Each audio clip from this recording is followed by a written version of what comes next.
புசி ஆனந்துக்கு அங்க போயிட்டு இவங்க பிணை கேட்கறாங்க. அவருக்கு பிணை கேட்கறாங்க.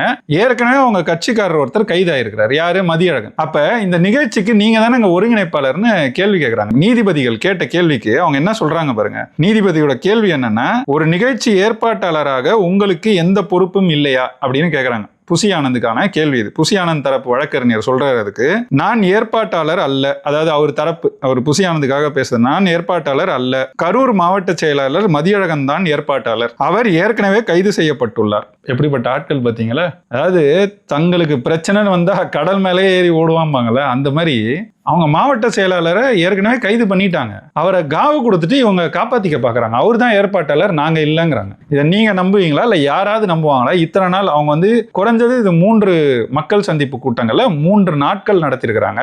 6 இடங்கள்ல நடந்திருக்கு. எல்லா இடத்துலயும் புசி ஆனந்த் தானே செய்யறாரு. இந்த மனு கொடுக்கறது எல்லாத்துக்குமே புசி ஆனந்த் தானே போறாரு. அப்படி இருக்கும்போது ஒரு பிரச்சனைன்னு வந்த உடனே மதியழகன் தான் ஏற்பாட்டாளர்னு அவரை காவு கொடுத்துட்டு இவரை காப்பாத்திக்க பாக்குறாங்க. என்ன மாதிரி தலைமை பண்புங்க இது?